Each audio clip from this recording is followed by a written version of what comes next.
have pathological trust issues.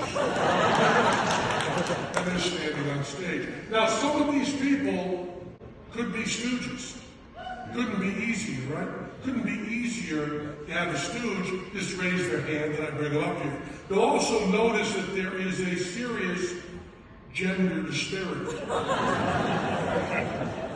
But they couldn't all be stooges. Think about it. I chose every single person who raised his or her hand.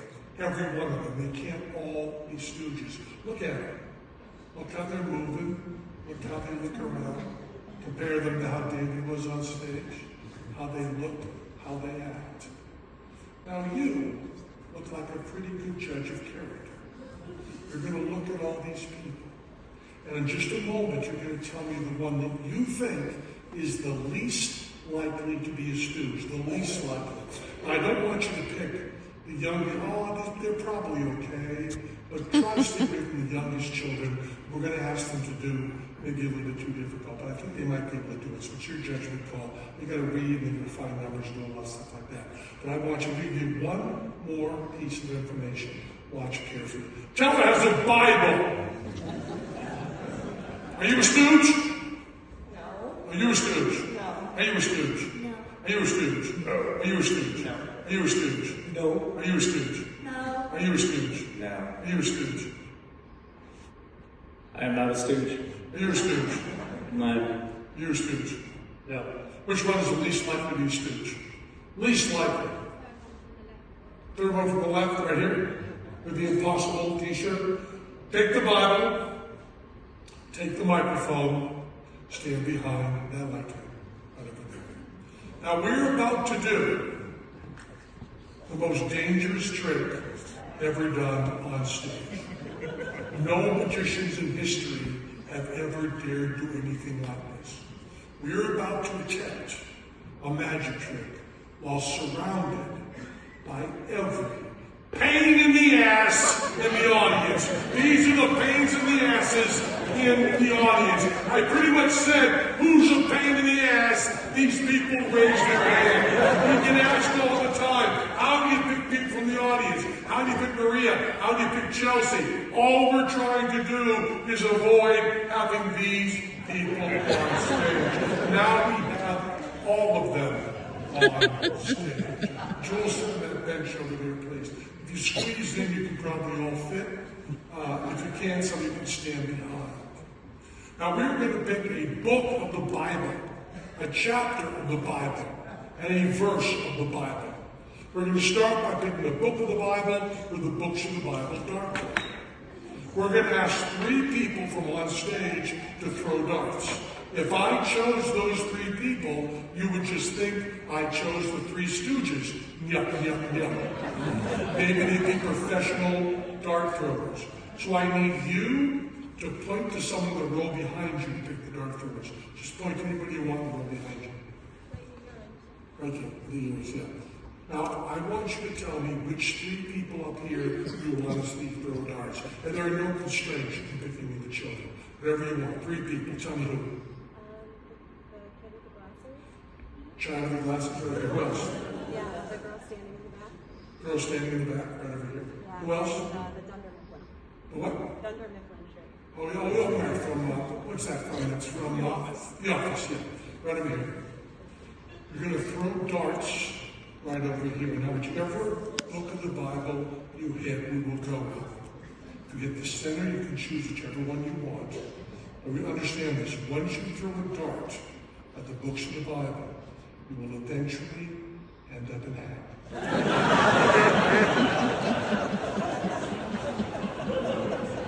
Yes! You're right into numbers. Remember numbers? Remember numbers? And stand right there. Right over here. Knock them dead. You were right in, well,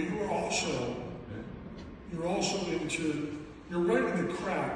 So you can either go to 2 Kings and throw again. What do you want to do? 2 Kings. Stand next to numbers right here. 2 Kings. Well, you already know you're going to hell. I ain't no thank for you. And you were right into Psalms right there. And you're not going to stand back here. No, stand right where you are.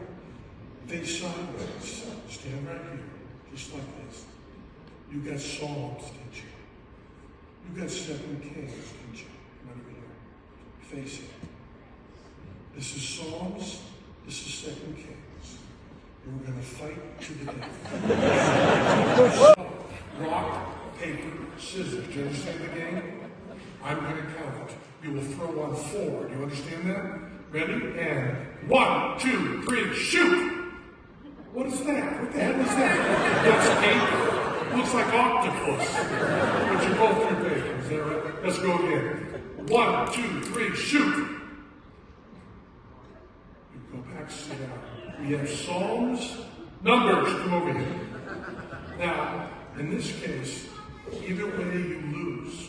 You either lose or you've beaten a child in the audience.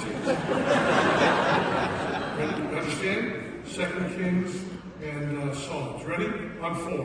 1, 2, 3, shoot! Good. That was the man losing on purpose. Good. You were second. You were Numbers. Is that right? You can sit down back over there. Turn to Numbers in the Bible. There's an index over here because you've clearly not seen a Bible before. Now, Numbers has it in 36 chapters. We're going to choose one of the 36 chapters, Vegas style. We tumble in that, roll it down. Women think I'm tasty, I'm just trying to waste it, trying to burn the candle right there. Don't touch the dice, they come here. Let them roll, let them bounce off. Yeah, throw it up here. Oh, now you hit me. Okay. Now that looks like a 6 to me, is that right? That looks like a 2. Normally we would go with 8. I want to give you a little more input here. So we give you a choice, vote with hands. You can have 2, you can have 6, you can have 8, you can have 26. Any one of those numbers. Who wants 2? 2 people. Who wants 6? And not many more. Who wants 8? Who wants 26?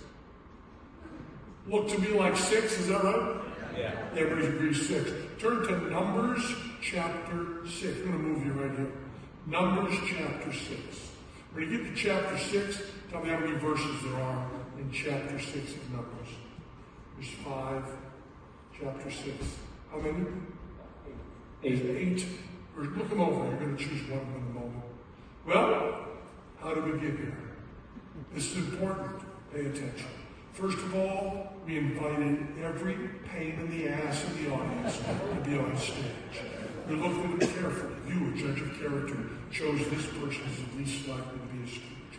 You pointed this person behind you. You chose 3 people to throw darts. 2 King, Numbers, and Psalms. They did Rochambeau, rock, paper, scissors, very hard to fail. You took the gentleman's way out. You let them win, maybe. We ended up with Numbers. You rolled the dice up. You got a 2 and a 6. 2 and a 6. You gave them a choice of 2, 6, 8, or 26. They chose 6. We came down to 6. We have 8 verses. What number verse do you want? 1. 1 right here. Now, this envelope was up on stage before the show started, and Mike Jones, our wonderful jazz pianist, invited everyone to sign that envelope. Of the people on stage who signed that envelope, okay, a bunch of you. Those who signed the envelope, go over by teller.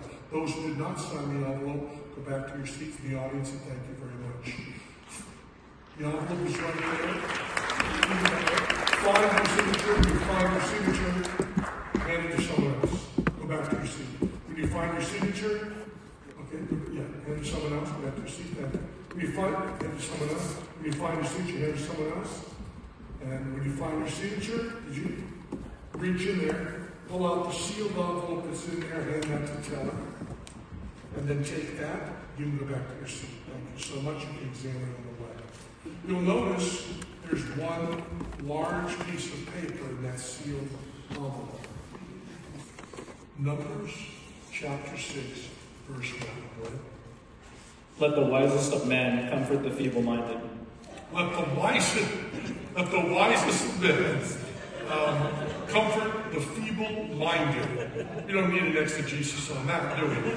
Let the wisest of men comfort the feeble-minded. Would you do me a favor and read that one more time very slowly and very clearly, please? Let the wisest of men comfort the feeble-minded.